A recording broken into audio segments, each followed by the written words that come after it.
pleasure to introduce our speaker. Translator, and also Mrs. Khenpo.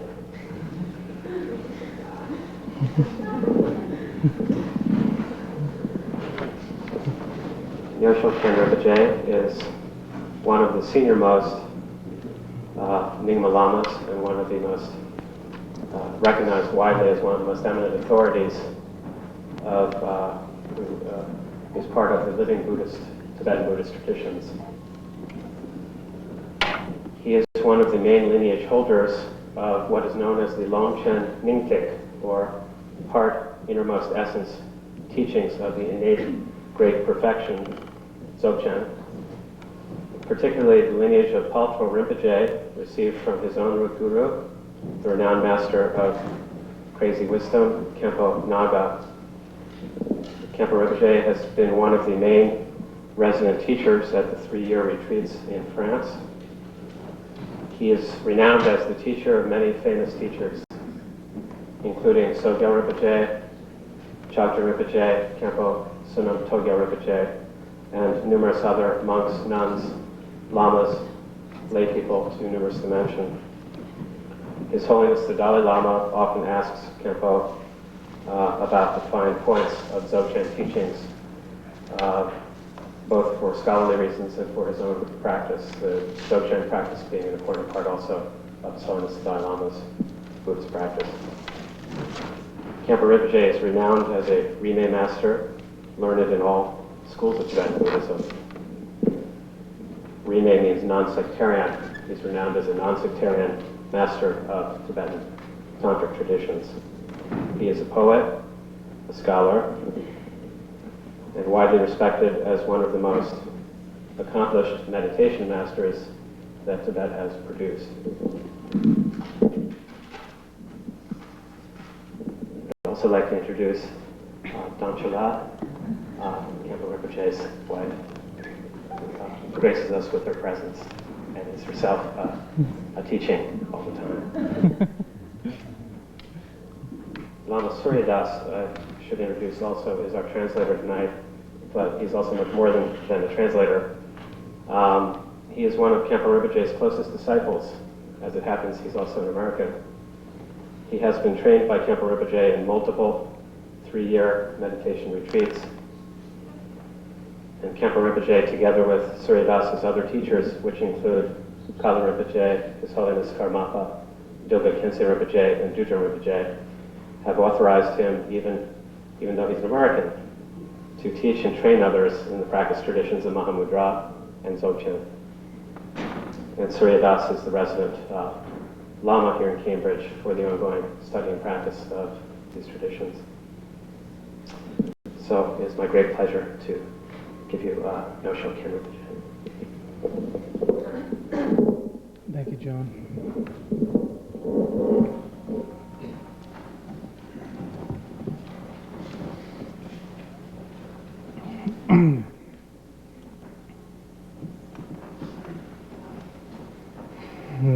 Sanje Chudan Sauchi Jonam La Chanchu Bada Dani Kyabzu Chu Dagi Jinso Jipe So Nam Ji Drola Pechi Sanje Drabajo Sanjay Judan Sauchi Jonam La Chanchu Bada Dani Kyabzu Chu Dagi Jinso Jipe Sonam Ji Drola Pechi Sanjay Drabajo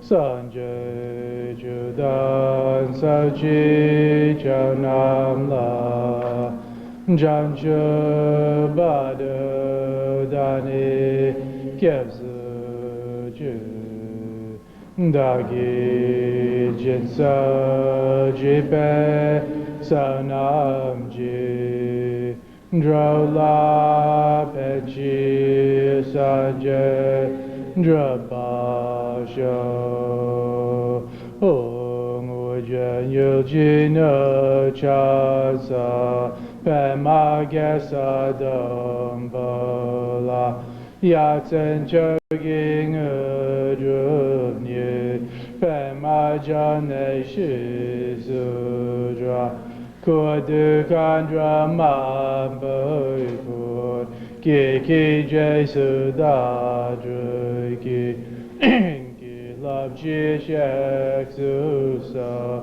Guru Pema Siddhi Ho Om Ahom Benza Guru Pema Siddhi Ho Om Ahom Benza Guru Pema Siddhi Ho Om Ahom Benza Guru Pema Siddhi Ho Om Ahom Benza Guru Pema Siddhi Ho Om Ahom Benza Guru Pema Siddhi Ho Om Ahom Benza Guru Pema Siddhi Ho.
Tam Sriyam Kuro Ha Ha Ha Ha Ho Bhagava Sava Tata Gata Vajrama Memutsa Vajri Bhava Ma Samaya Sattva Om Vajra Sattva Samaya Manupalaya Vajra Sattva Tena Pati Sadrita Me Bhava Sutukaya Me Bhava Supakaya Me Bhava Anurata Me Bhava Sarvasiddhi Me Trayas Savakama Tsutame Sitam Sriyam Kuro Ha Ha Ha Ha Ho Bhagava Savatata Gata Vajrama Me Muts Vajri Bhava Ma Samaya Sattva Om Vajra Sattva Samaya Manupalaya Vajra Sattva Tena Pati Sadrita Me Bhava Sutakaya Me Bhava Supakaya Me Bhava Anurata Me Bhava Sarvasiddhi Me Trayas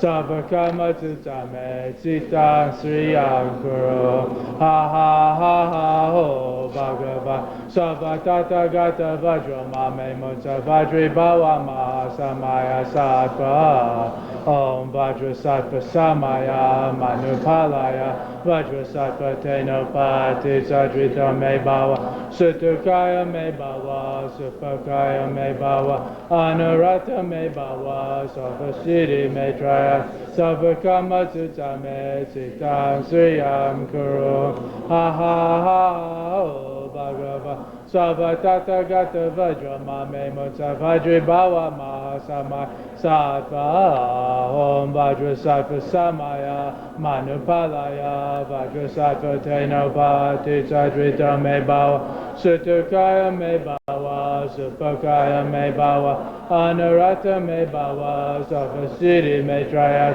Savakama Sutta Me Sitam Sriyam Kuru Ha Ha Ha Bhagava Savatata Gata Vajra Mame Mus Vajri Bhava Mahasamaya Sattva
Sarvasiddhi Me Traya Savakama Sutta Me Sitam Sriyam Guru Ha Ha Ha Bhagava Savatata Gata Vajra Mame Mutsa Vajri Bhava Mahasamaya Sattva Om Vajrasattva Samaya Manupalaya Vajrasattva Tenopati Sadrita Me Bhava Sutukaya Me Bhava Supakaya Me Bhava Anurata Me Bhava Sarvasiddhi Me Traya Savakama Sutta Me Sitam Sriyam Kuru Ha Ha Ha Bhagava Savatata Gata Vajra Mame Mus Vajri Bhava Mahasamaya Sattva Om Vajrasattva Samaya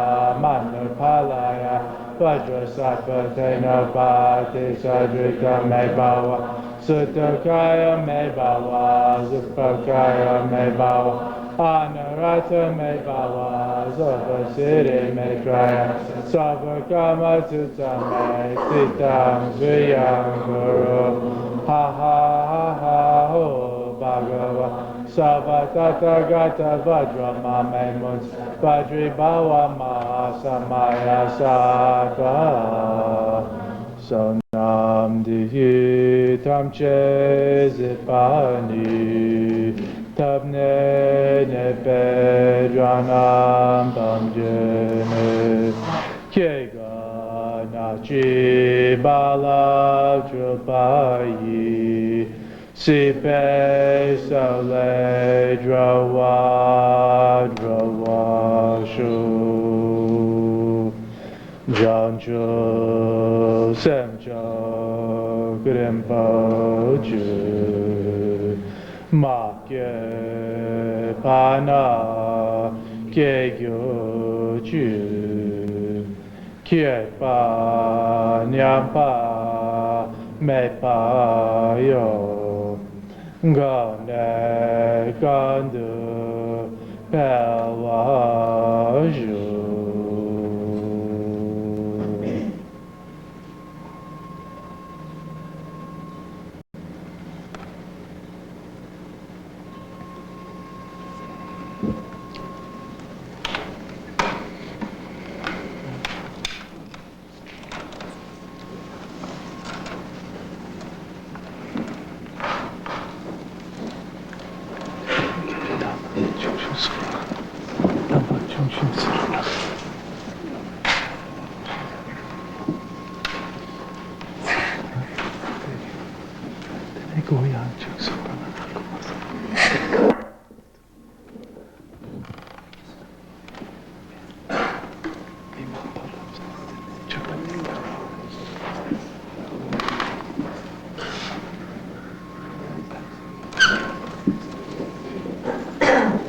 Rinpoche says greetings and blessings to all, and it's nice to see many familiar faces again.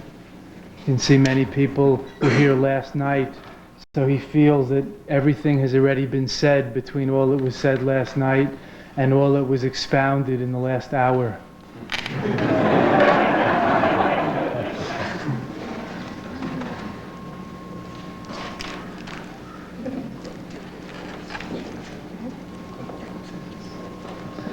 Meditation is like an ocean. It's infinite, it's limitless. To talk about it is totally meaningless.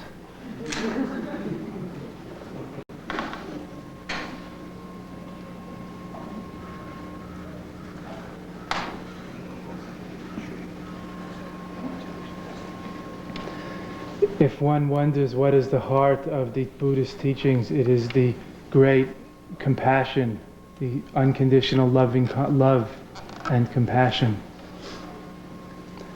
called bodhicitta in Sanskrit, the altruistic, enlightened mind, heart-mind.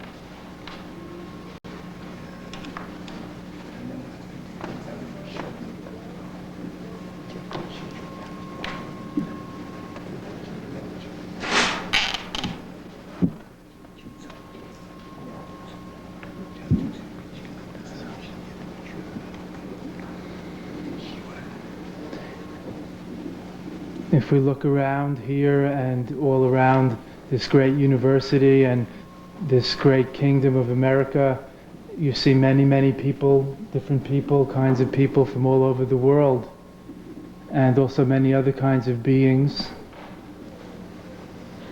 And if one wonders what is the commonality or what that we all share, what is the common thread that binds us, isn't it affection, empathy, compassion, connectedness?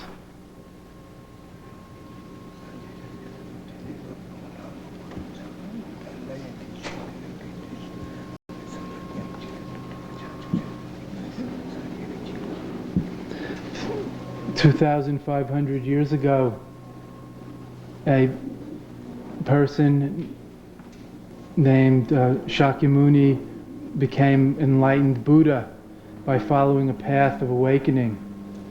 And it was his intention to solve the riddle of suffering, of old age and death, to find liberation for all. And the rays of that sun-like awakening or Buddha's enlightenment are still shining on us today in many, many ways.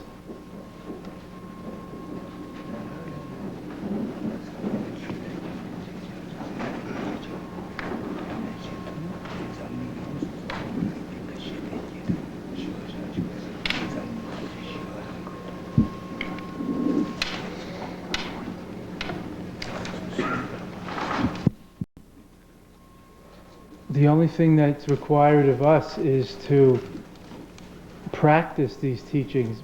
We hardly even have to discover them. They are available, accessible, almost self-evident everywhere these days. We don't have to struggle to find the answer to this riddle of where awakening or freedom and peace lies. These teachings have been taught. They are available and accessible. The only thing that's required of us is a tiny bit of application, of effort, of interest.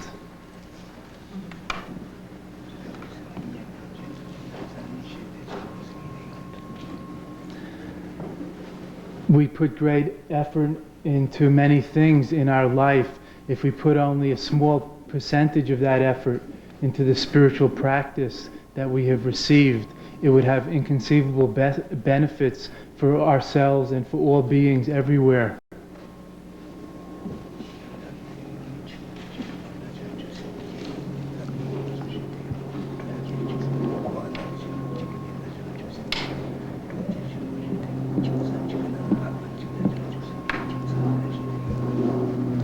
It might look like we're just having a small club meeting here, meeting here tonight, of not much significance, of not much duration, without much profound intellectualization.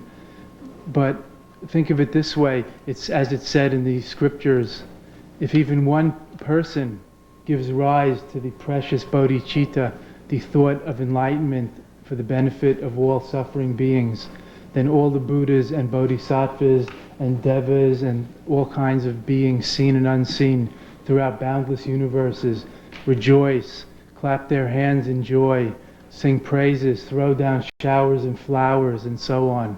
If even one being gives rise for one moment to this precious bodhicitta, the enlightened heart-mind.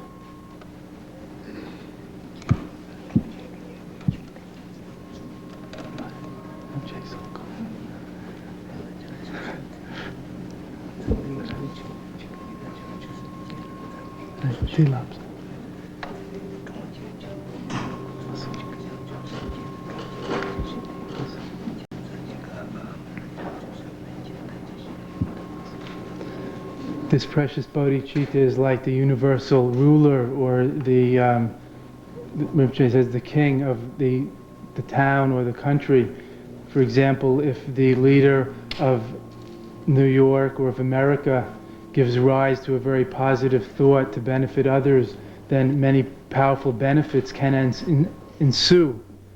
Likewise, if any being gives rise to such a powerful thought to benefit others, then many, many benefits will naturally ensue from that altruistic awakening or intention, the bodhisattva motivation.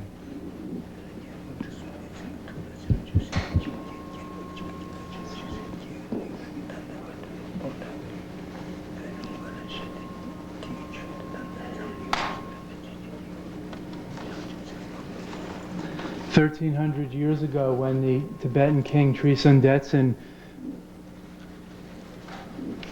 generated or gave rise to the thought of enlightenment, including all of the people of his kingdom, and invited teachers to bring the Buddhist teachings from India. Just from that single thought, or the dawning of awakened heart and mind in one person who happened to be that king, the entire country of Tibet for the last 1,300 years has been comprised almost solely of Buddhist practitioners on the path, including many, many who have gained enlightenment, peace, and freedom."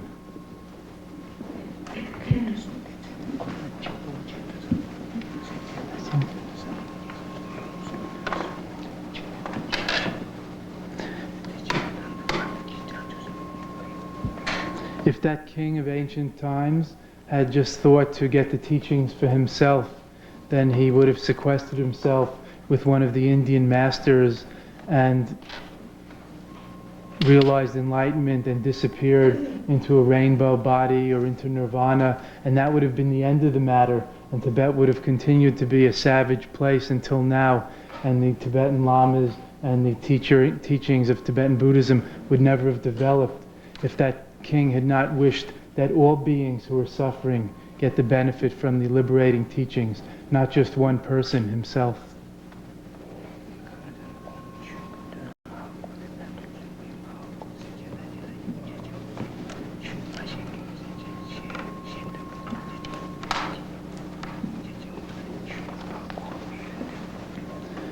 Isn't it obvious that everyone wants more or less the same wants and needs and aspires to more or less the same as oneself does? Then how can we work solely for one's own limited ends when one considers the boundless nature of the world, the infinite numbers of beings and sufferings around us? And if one wants to alleviate suffering, how can we ignore the suffering in beings and just concentrate on our own momentary pleasure and pain?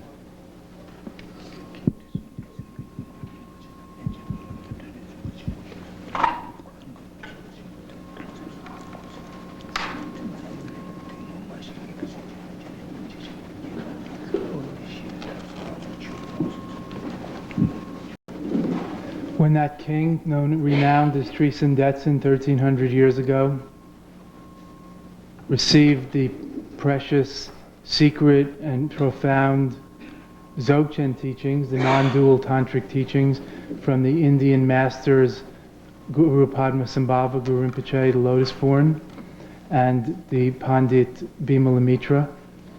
He realized the great perfection in his own experience.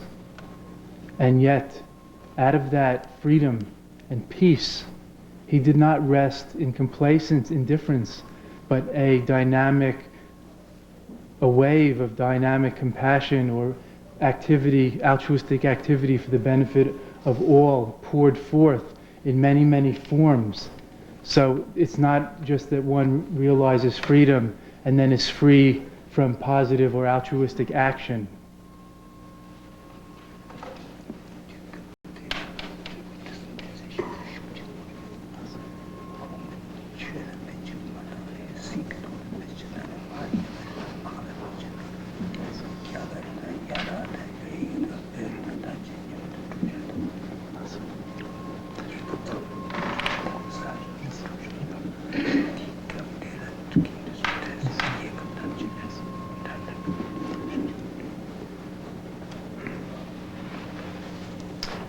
There was a series of so-called Dharma kings that followed that king, and each of them practiced and realized the teachings and also displayed or developed many beneficial activities to preserve and promulgate the sacred Dharma, like developing translation schools, sanghas for practitioners of both sexes and so on, monks and nuns. And since that time, Tibet has been more or less a country, a zone of peace. Before that time, the Tibetan cavalry had conquered much of Central Asia, from Chang'an in the east to the Ganges in the south. But since that time, Tibet has been like a religious, this is slight hyperbole, but a religious cloister in which the Dharma alone has been developed rather than technology and war.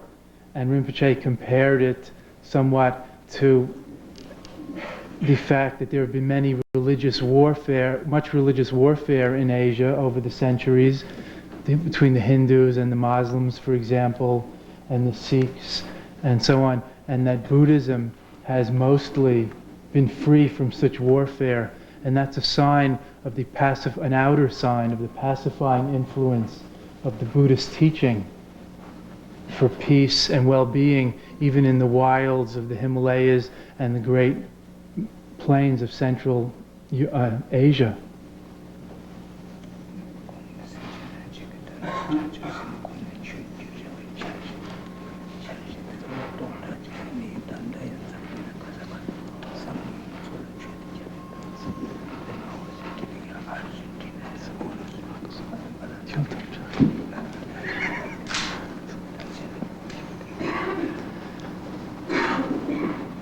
Until the 1950s, these teachings were mostly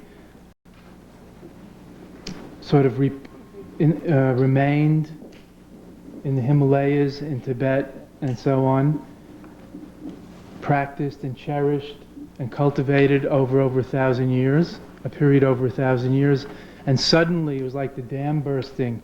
The red tide swept over Tibet, and the lamas and their teachings were forced into exile in order to protect or to practice their religious and their cultural way of life. And it is to the benefit of beings in the world that these teachings have spread widely now. And it's almost impossible to find a country in the world where these teachers and teachings are not active today. Rinpoche started to mention some of even the more obscure ones. I couldn't even understand the names of those countries that he was pulling out, in Azerbaijan and I don't know where. He knows lamas everywhere these days, and the teachings live.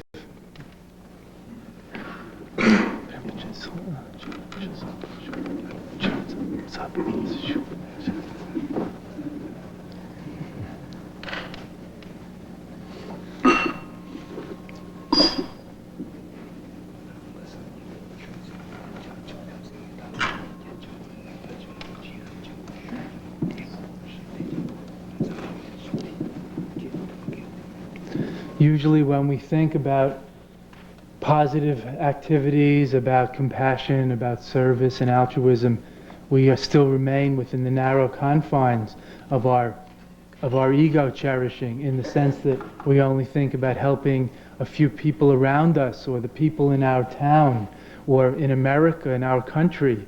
But the altruistic, enlightened heart and mind, the precious bodhicitta, is a boundless, inconceivable force, a great wave of blessings that includes the infinite sweep of the past, the present, the future, all possible universes, all the different forms of beings, seen and unseen in this world and elsewhere. It's not something that just relates to those we can think of, or those we know, or those we see.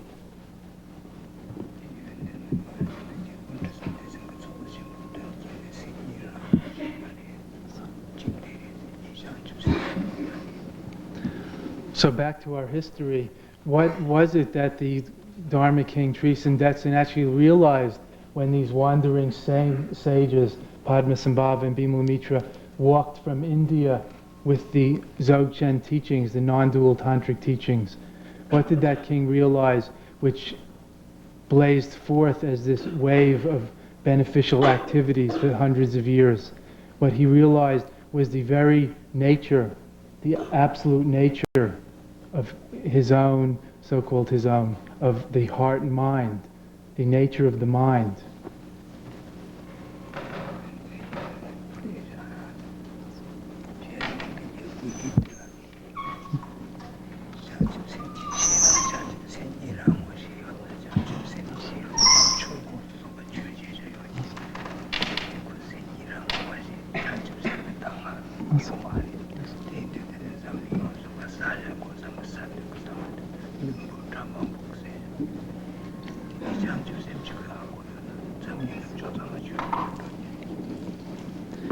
If a powerful being like Hitler gave rise to a positive thought, like to spread the spiritual life all over the world, he probably would have been very, very successful. But unfortunately, he gave rise to the opposite kind of thought and tried to spread something quite different all over the world. And this is merely from the power of one's own intentions, the power of conditioning, and how one aspires. What one attends to and intends makes all the difference.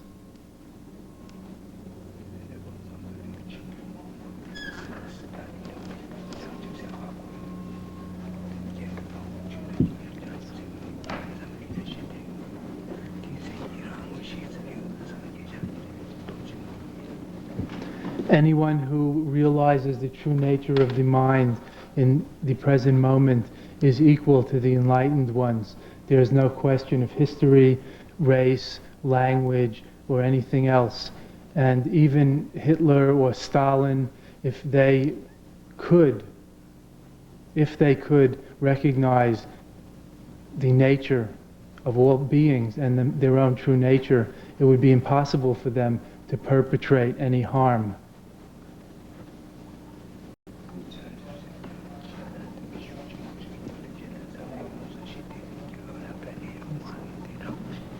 That's why it's extremely important for each of us to take responsibility, or to rise to the possibility of really giving birth to this great selfless awareness, this true nature of our own heart and mind for the benefit of all beings, and not just to continue to seek outwardly for satisfaction for ourselves alone.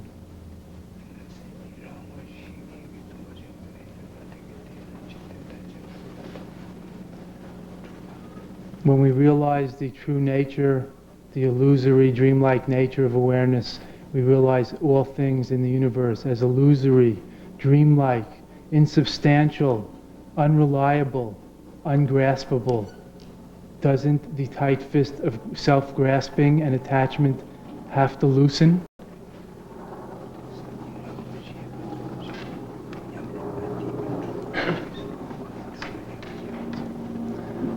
Realizing the insubstantiability of all dreamlike phenomena, how can we fight? How can we exploit? How can we harm? How can we hoard? How can we die?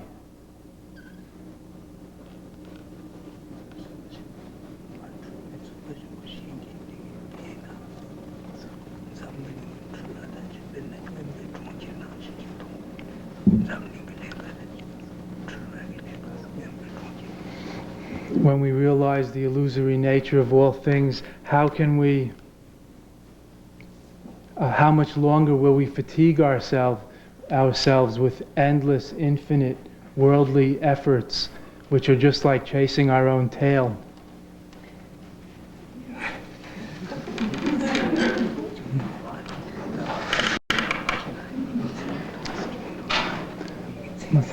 A human life is very, very short if we look at the sweep of geological time and infinite space. Very short.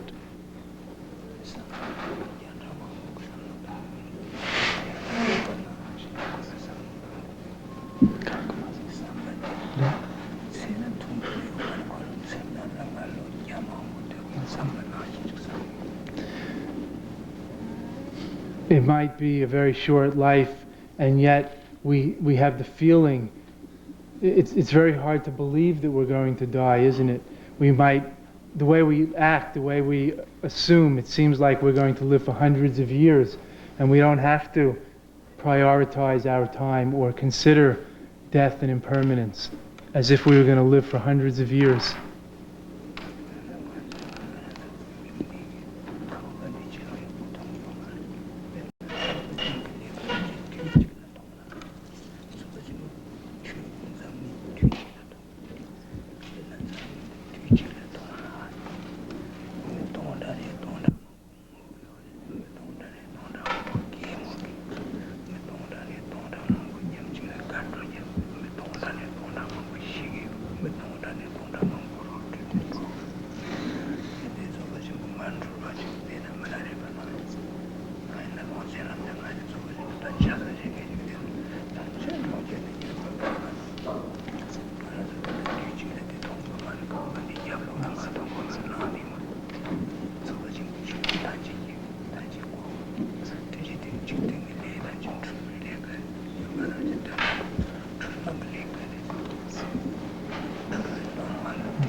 If we notice the fact that all compounding phenomena, all constructions, all things that are put together fall apart, all that is born dies, even this beautiful building, so solid, will not be here forever, one way or another. When we start to consider that, and then we start to hear songs and poems, how we die and our life is short, but the mountains remain forever, the ocean remains forever, the stars remain forever. This also is very relative. Nothing remains forever. Everything that's constructed falls apart, that is compounded, that is fabricated. Yet the unconditioned nature of things is unborn and undying. If we realize that, that is the nature of the innate great perfection. That is beyond change. That is beyond suffering. That is beyond birth and death. Then don't we naturally recognize everything as a projection of our own hopes and fears? All the things we invest our time and energy in, which will eventually come to an end. Don't we start to consider reordering our priorities, take into account the short time we have to take on this great work of awakening to that which is deathless, unborn, and undying, unconditioned? That's the practice of Dzogchen. Abiding by the unconditioned, by the unfabricated, by the unconstructed nature of things as they are.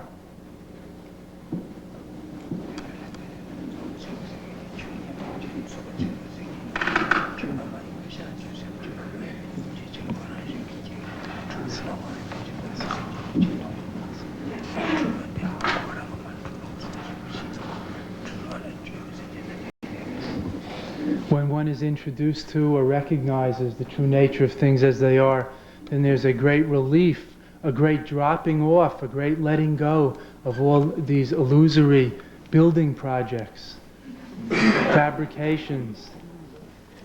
We get out of the construction business, loose translation, and start to abide more in things as they actually are, without hope that we're going to produce something better, such as nirvana.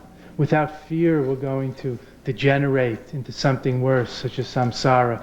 Recognition comes that samsara and nirvana are inseparable. All dualities are inseparable and relational.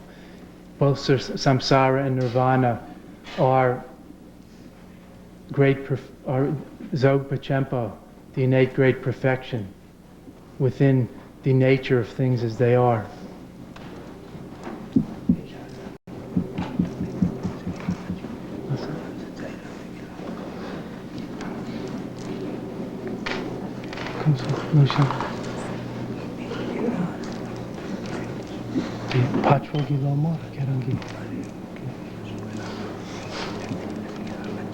The great enlightened vagabond of the turn of the century, Patrul Rinpoche, had a disciple, his Dzogchen successor, Dharma heir, the inheritor of his wisdom, if you like.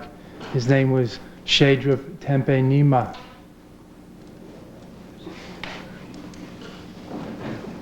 Luntok Tempe Nima.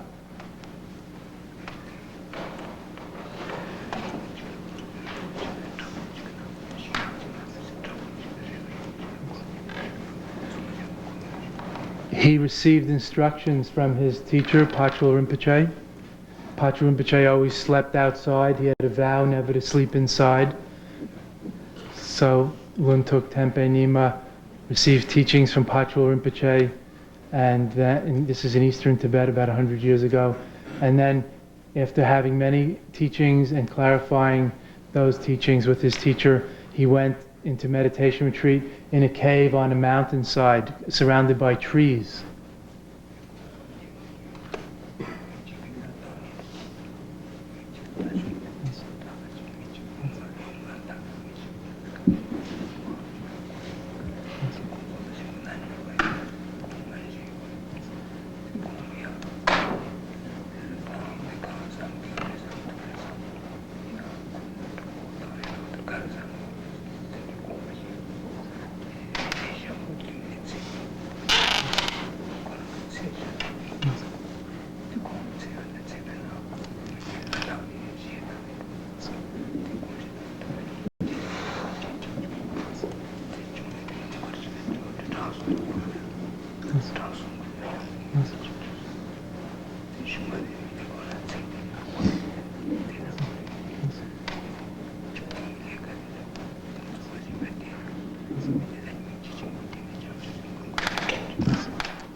When Luntok Tempe Nima was in this cave, he heard the echoes in the valley. It was a very empty wilderness.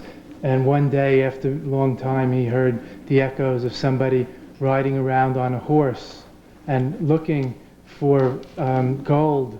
There was supposed to be some treasure. This person was singing a song of searching for gold or something like that in this very, very wild, untamed wilderness. And Luntok Tempe Nima was sitting up in the cave hearing this song echoing in the horse footsteps for a few days.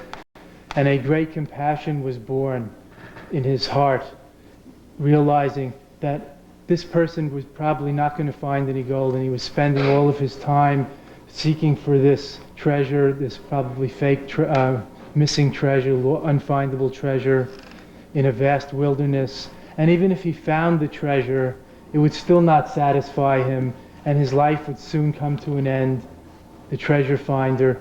And a great compassion was born in the heart of this hermit yogi. And he sang a song about this, which came down to us today, telling this story, how whether or not the worldly people, the worldly seeker, finds what is being sought, it is not satisfying.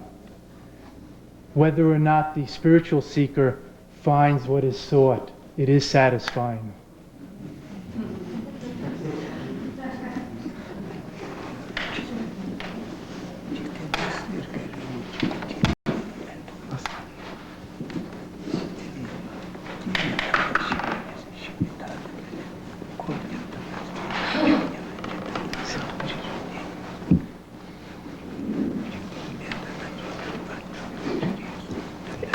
it's said in the teachings that usually in the worldly life, mountainous efforts bring very small results in terms of lasting fulfillment. But in the spiritual life, very, very small efforts bring fulfilling results.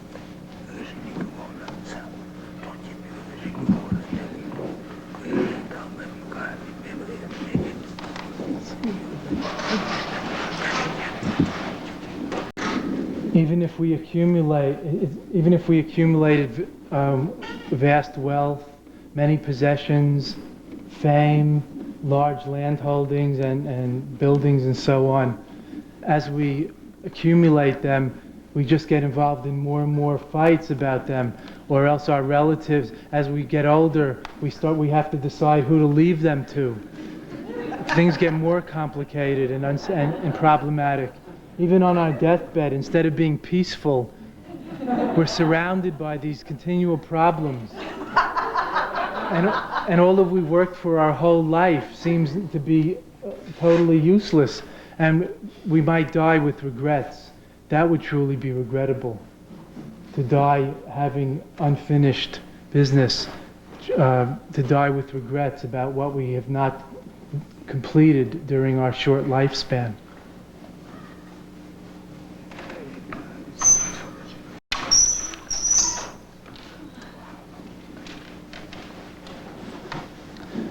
Actually, the vicious cycle of dualistic clinging or samsaric existence, conditioned existence, goes on and is extremely tiring, unsatisfying, and self-perpetuating. It keeps going on. Unless we cut this continuity, this string of clinging with recognition, with awareness, with awakening, it will just go on, and we will never find peace or satisfaction, no matter how much we seek for it.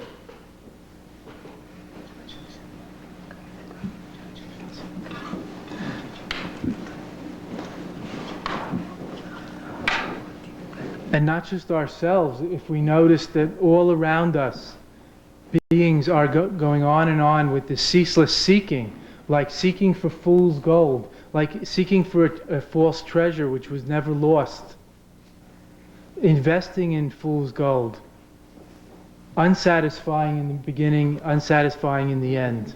Doesn't a great compassion pour forth from whatever realization or recognition we might have of the true meaning of things?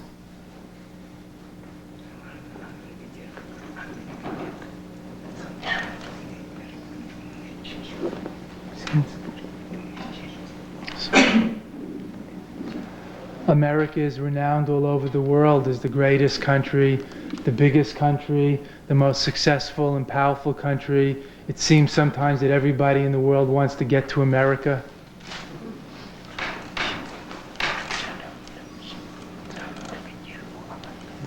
If you think about technology or science, America has always been renowned as the mecca of technology.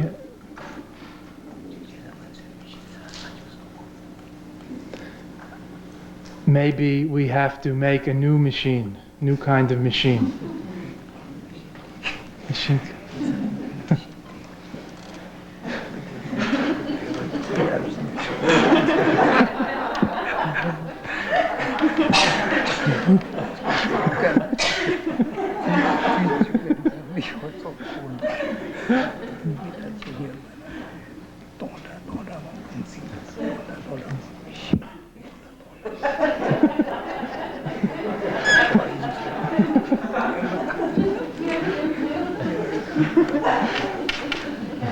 I think Rinpoche has a patent idea here.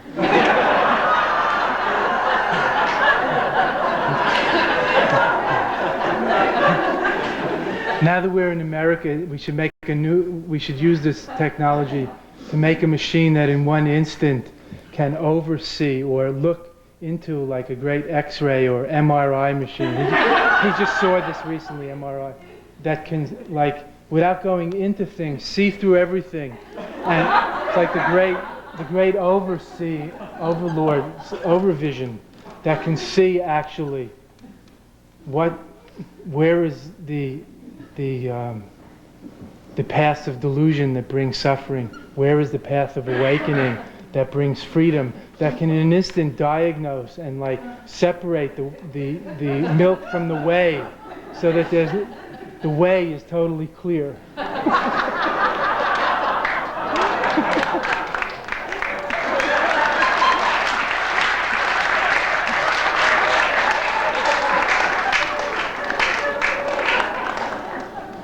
Excuse the translation. God knows what he said. What he's thinking, I mean.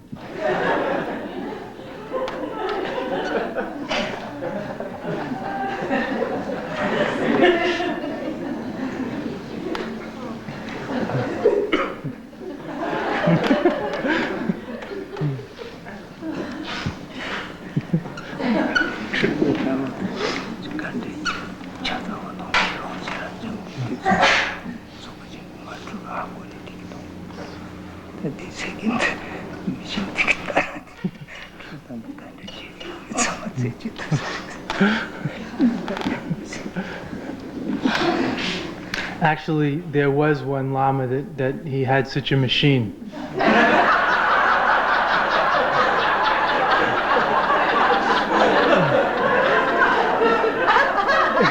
His name was Longchenpa. He was a Dzogchen master. He had this universal vision.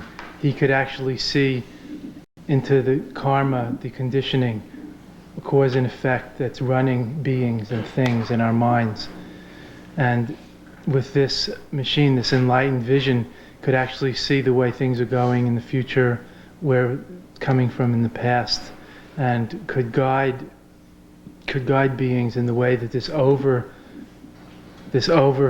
vision and machine would be able to see things.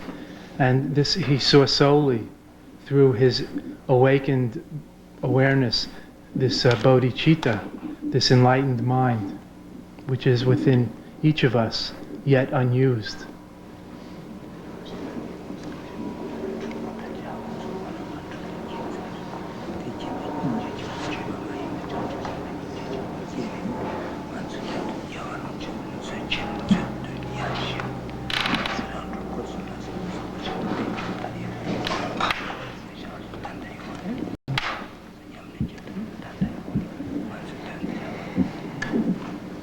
That machinery or that technology, that enlightened technology, still exists today by the blessings, by the compassion of those enlightened masters and mistresses of the past, that's passed it down to us through the living teachings, the living teachers from one to another. That technology exists today that can actually show us and reveal to us the way to further suffering, or the way to great peace, enlightenment, and the great innate great perfection. This is not something that we have to reinvent. It is within each of us. It's only up to us to recognize it, to actualize it, to realize it totally.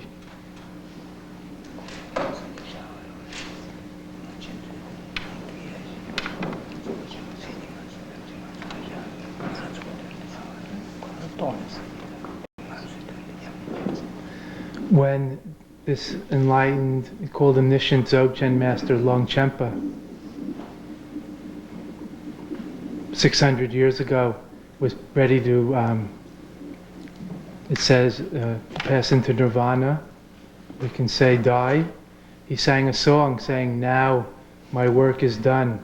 At last, great ease and peace, I assume my primordial throne of unborn and undying being." This is the awakening that takes place through this enlightened machinery called the Dzogchen teaching, the heart of Dharma teachings.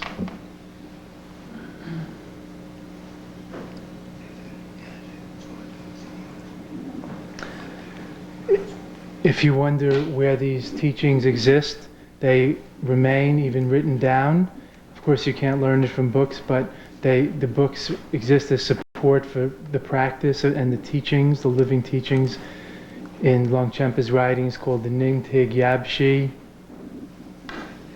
the 4 or 5 great heart essence collections. Also the Zodun of Longchenpa, the 7 great treasuries.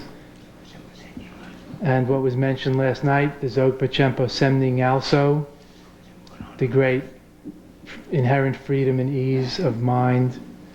And moreover, the trilogy known as the Self-Liberated Nature of Awareness, the Semni Rangdrol by Longchenpa. All of these teachings come down to us today, not only in books, but as living transmission from Dzogchen masters.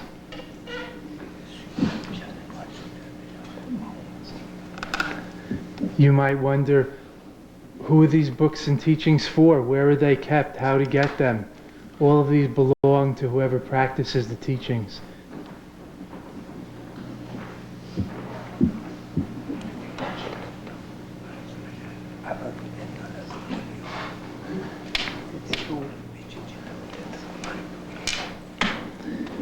If the parents have children, if a couple has children, it's up to the children whether they really endeavor in studies and education or not. The parents can help them, but the children have to do it themselves. And the parents, no matter how much wealth they have, they can pass it on to the children. Again, it's up to the children how they use it.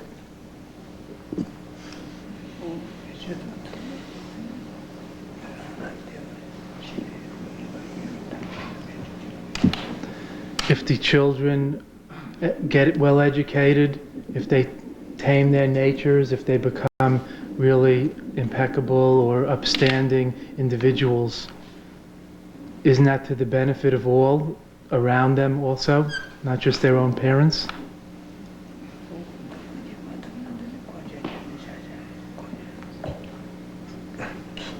If the children, however, go in the other direction and get in all kinds of trouble, isn't that to the detriment of all, not just the parents, but the detriment of all those around them?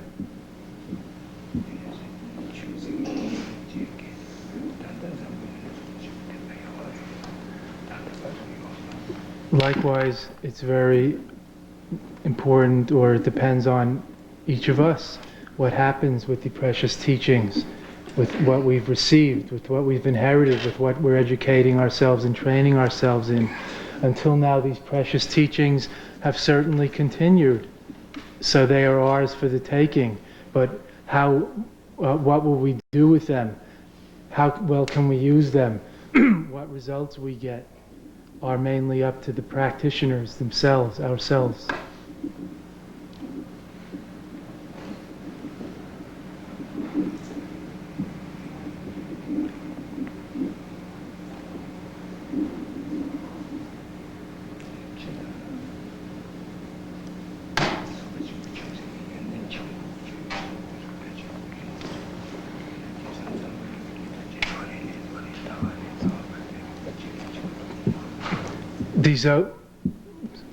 The Dzogchen teachings are renowned as being having great qualities, as being vast and profound, swift and easy and comfortable. I think that means accessible or not austere. These teachings are profound, swift, comfortable, accessible, and vast. They are beyond the mind, beyond the intellect, beyond studies and theories. They are the nature of things as they are.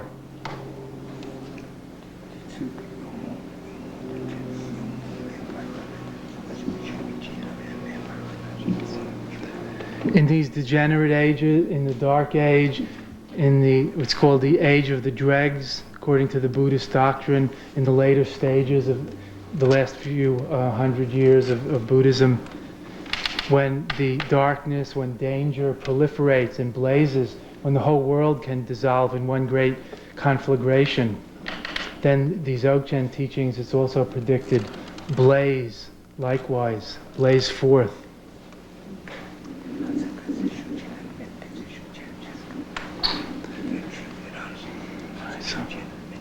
The nature of this Dzogchen Dharma is like a powerful medicine. It's not just an aspirin to take away a symptom of a headache, but it's like a powerful medicine that you shoot into your vein that immediately reaches your heart.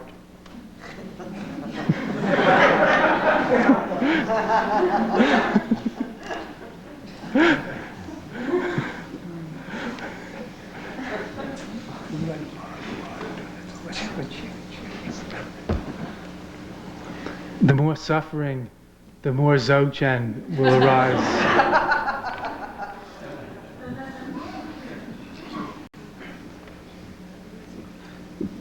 This is the time of Dzogchen, whatever the clock says. This is the time of Dzogchen, the time of the downpour, the rainfall of Dzogchen.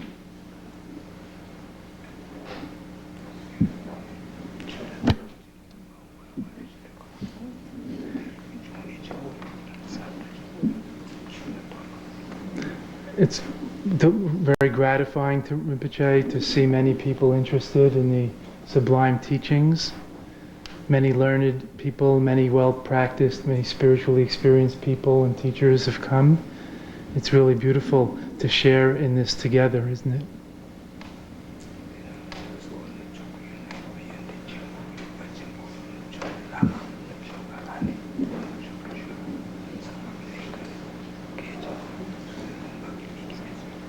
Western people are very sophisticated, educated, astute.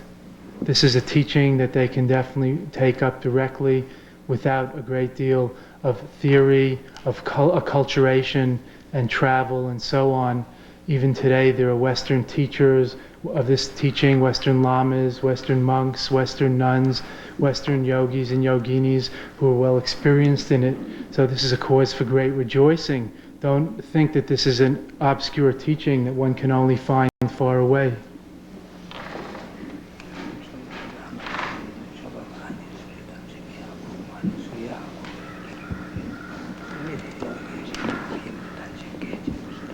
Rinpoche says he's done everything he can to pass on what he knows to other Western disciples, like myself and others, some here and some elsewhere. So today the flowers are blooming from many, many seeds that have been spread over many years.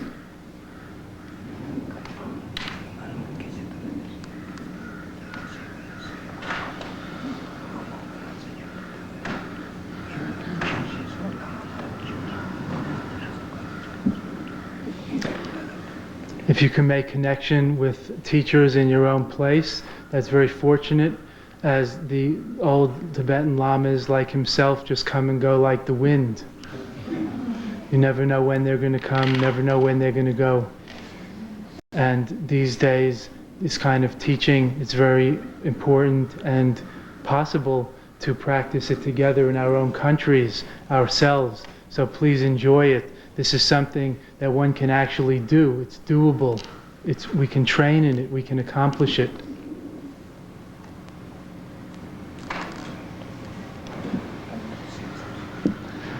That's all the kind of speculations that he has tonight.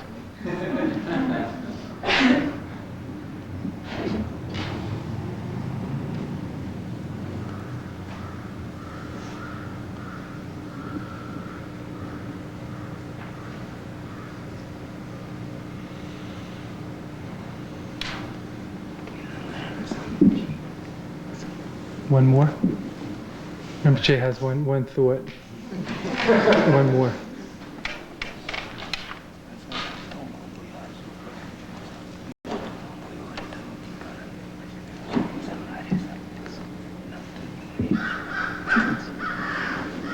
Usually we have a lot of discursive thoughts, speculations, and all kinds of analytical investigations. This is fine, but this is like having a job. This is not really something we must do all the time.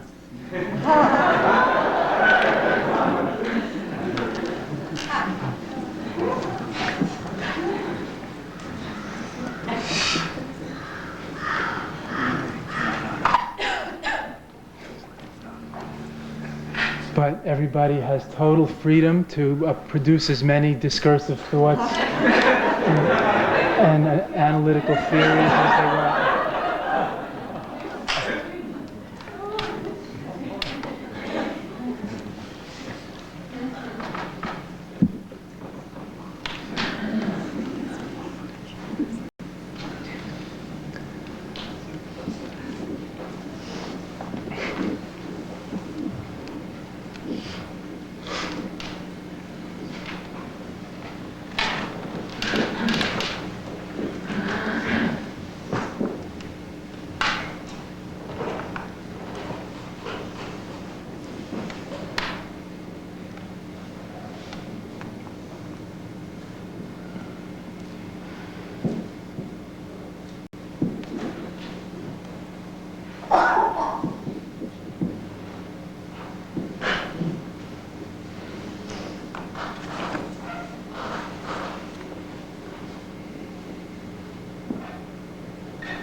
Rinpoche would be willing to entertain some questions, if there are any. Well, would much rather just meditate a little, chant a little together. But if there's any pressing, burning questions, please.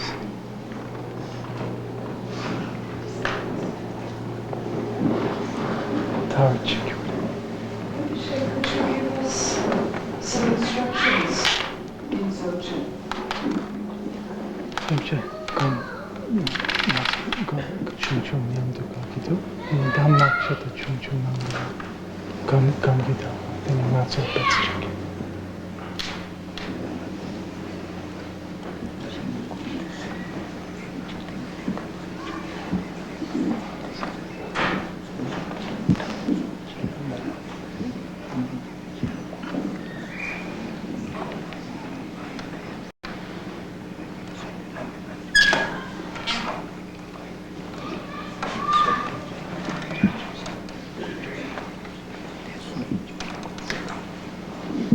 When you enter into the Dzogchen practice, you have to, or you should rely on the blessings or the transmission of a qualified lineage master.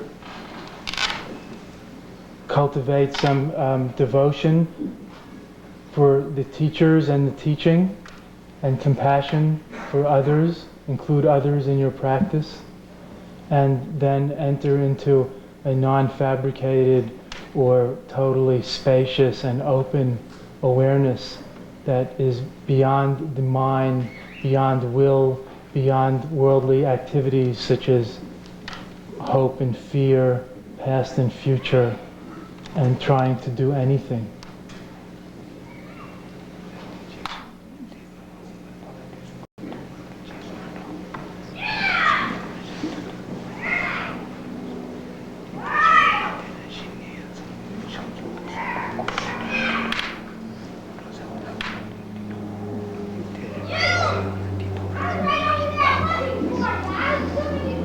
Don't overlook the importance of renunciation, of compassion and devotion. All of these very much support the Dzogchen leaving it as it is practice. they erode self-orientation, they dissolve self-grasping, and they allow one to ease more naturally into spacious, unfixated awareness.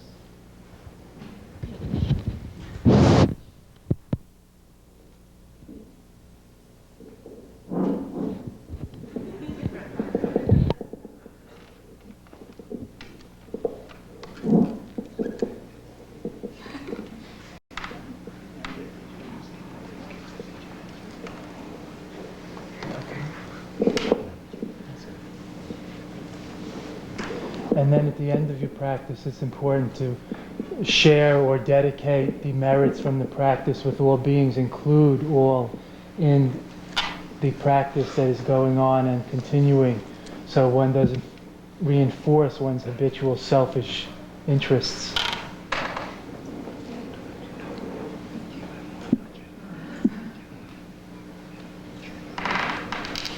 In short, awareness is the heart of the practice, a very unfixated, non-grasping, present awareness. Nothing to do with effort, nothing to do with concentration or controlling the mind, simply settling back into the natural awareness that is already present, not overlooking that and looking for something else or trying to fabricate something else.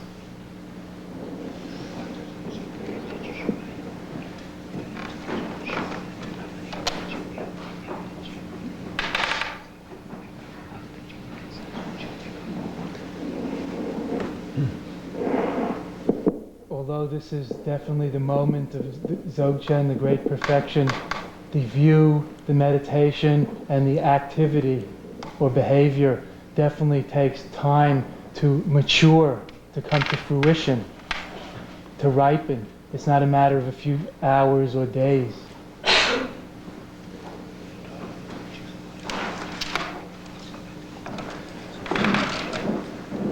If you aspire to be a millionaire, how long does it take to accumulate all those dollars?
Nachi Bala Drupaye Sipe Saule Drawa Drawa Shu Kewa Diyin Yoduda Sopa Champa Drojunu Drawa Chicha Malupa Deyi Sala Gopa Shu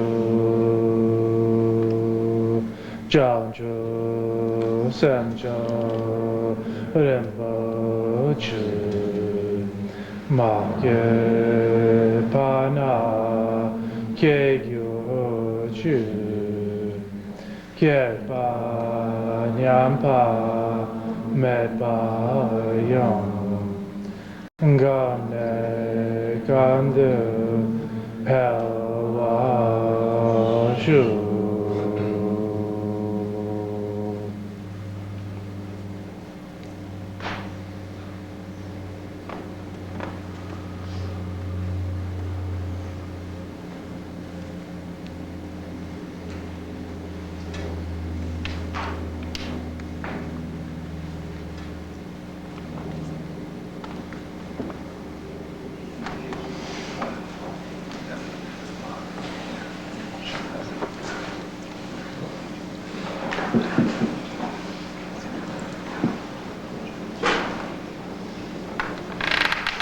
When we pray, when we chant, it's important to do so from the heart, not just from the mouth. And we are praying, we are affirming that may there be peace in this world and throughout the universe. May there be freedom from fear, from danger. May there be an end of war, an end of famine, an end of suffering and disease. May all beings be fulfilled, find great peace, and realize enlightenment. And also it was prayed, may the precious enlightened mind, the bodhicitta, arise where it has not arisen, and where it has arisen, may it continually flourish and flower and pervade infinitely more and more for the benefit of all beings everywhere.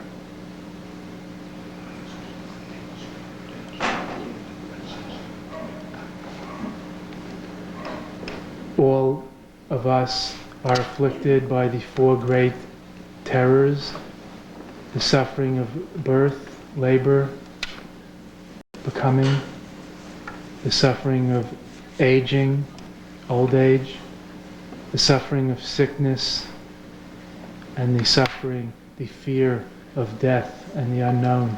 These four rivers, these torrents of terror.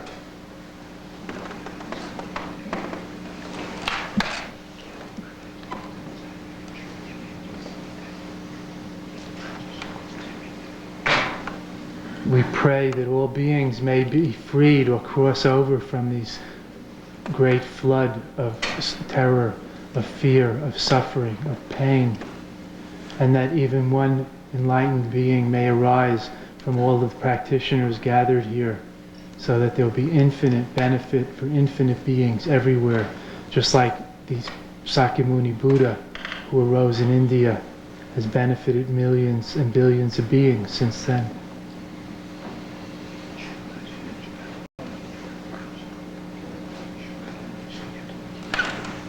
The Buddhist teachings are extremely rare, perhaps unique in this world, something to cherish, to uphold, to live up to, and something we can certainly realize to the fullest ourselves. Let's not think only the Buddha could get enlightened.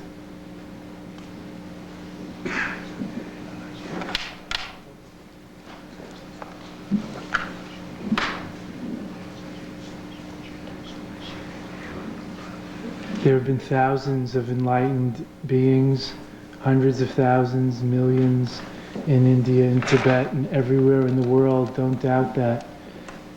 And prayer, making these positive affirmations and aspirations, has been a very important part of setting in motion the wave of beneficial cause and effect that brings about freedom and enlightenment. Don't overlook the importance of cause and effect actuated by prayer towards one's own aspirations being fulfilled. That's how many have gotten realization and enlightenment. May all of your enlightened aspirations be fulfilled, and may we meet each other again on the path. Best wishes and Tasha Delay to all.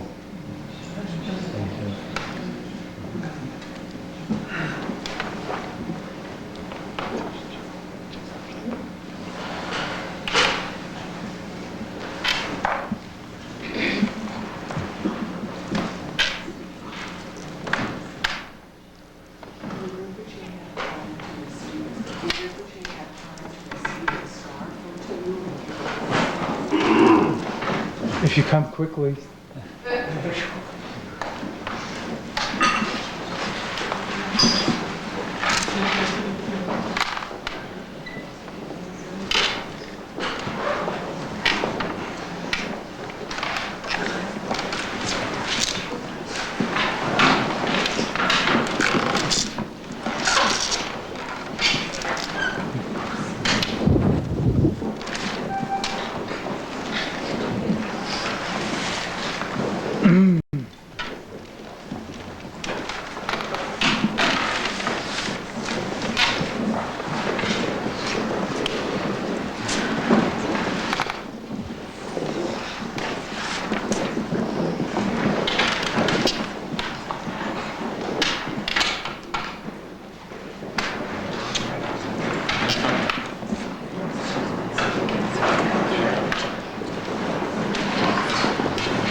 In case you're not familiar with the custom, Rinpoche is putting a protection cord around the neck of each person who comes for blessing as a benediction.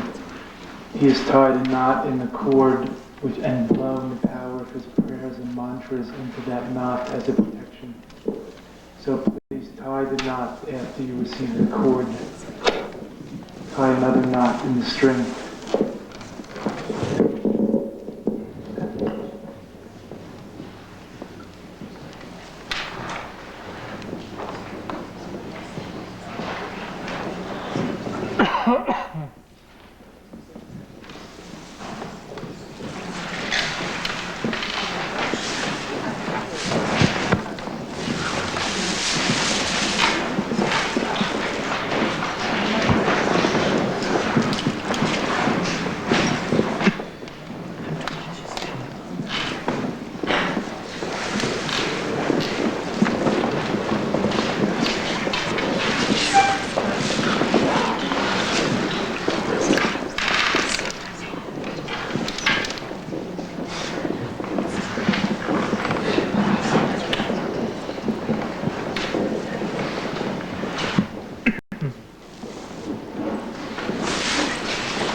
Dzogchen Khenpo Chenpo Yore Chen.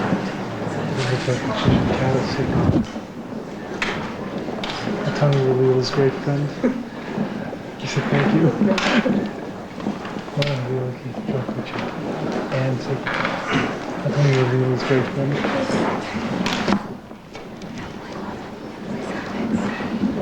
Khenpo Yana Pebble Nam. And she trained Super Dagi Chum Khenpo Yore Chima Champion.